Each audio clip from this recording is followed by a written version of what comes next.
ಚರ್ಚೆ ಮಾಡ್ರಿ, ಮತ್ತೆ ಉತ್ತರ ತಗೊಳ್ಳಿ, ಆಮೇಲೆ ಚರ್ಚೆ ಮಾಡಿ ಬಾಕಿ ಇವೆಲ್ಲ ಬಿಡ್ರಿ. ಇವೆಲ್ಲ ಇದ್ದಾವೆ. ಮುಖ್ಯಮಂತ್ರಿಗಳಿಗೆ ಆಸಕ್ತಿ ಇಲ್ಲ ಉತ್ತರ ಕೊಡ್ಬೇಕು ಅಂತ.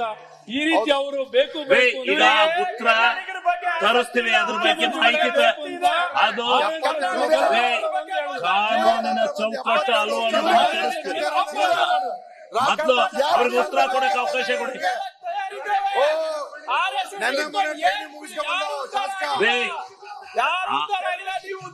ಬಿಟ್ಬಿಡಿ.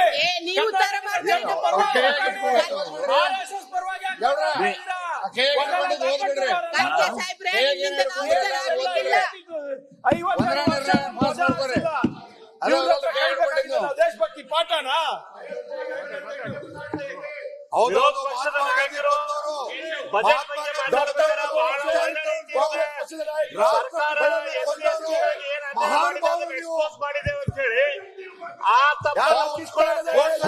ಸದನದಲ್ಲಿ ಗಲಾಟೆ ಅದನ್ನ ನಿಮ್ಗೆ ಅವಕಾಶ ತಗೊಂಡು ಹೇಳ್ರಿ. ಅದನ್ನ ಈ ತರ ಗಲಾಟೆ ಮಾಡಿದ್ರೆ ಜನಕ್ಕೆ ಏನ್ರಿ ಮೆಸೇಜ್ ಹೋಗುತ್ತೆ? ಮುಖ್ಯಮಂತ್ರಿಗಳು ನೀವು ಚರ್ಚೆ ಮಾಡ್ರಿ. ಅವ್ರು ಮುಗಿತಿದ್ದಾಗೆ ನಿಮಗೆ ಕೊಡ್ತೀವಿ ಅವಕಾಶ ಮಾಡ್ರಿ. ಚರ್ಚೆನ ಹೇಳ್ರಿ. ಏನ್ ನಿಮ್ಮ ಉತ್ತರ ಕೊಡಕ್ ಆಗ್ತಾ ಇಲ್ಲ. ಅವರು ಕೊಡಕ್ ಆಗಲ್ಲ ಅಂತಂದ್ರೆ ನಾನು ಆಗಲ್ಲ ಅಂತ ಹೇಳೋವರೆಗೂ ಅವ್ರಿಗೆ ಮಾತಾಡಕ್ಕೆ ಅವಕಾಶ ಕೊಡಿ. ಕ್ಯಾಮ್ರಾ ಫೋನ್ ಕ್ಯಾಮ್ರಾ ಚೆಕ್ ಮಾಡಿಸಿ. ವಿಡಿಯೋ ಆಗಿದೆ, ವಿಡಿಯೋ ಮಾಡಿದ್ದಾರೆ. ಒಂದು ಎನ್ಕ್ವೈರಿ ಮಾಡಿ, ಸೀಸ್ ಮಾಡಿಸಿ. ಒಬ್ಬ ರಿಟೈರ್ಡ್ ಹೈಕೋರ್ಟ್ ಜಡ್ಜ್ ಅಪಾಯಿಂಟ್ಮೆಂಟ್ ಮಾಡಿ. ಸದನದಲ್ಲಿ ಸೀಸ್ ಮಾಡಿಸಿ. ಧ್ವಜಕ್ಕೆ ಅಗೌರವ ಬಗ್ಗೆ ಎನ್ಕ್ವೈರಿ ಸೆಟಪ್ ಮಾಡಿ. ವಿಡಿಯೋ ಮಾಡಿದ್ದಾರೆ, ಅವ್ರ ಬಗ್ಗೆ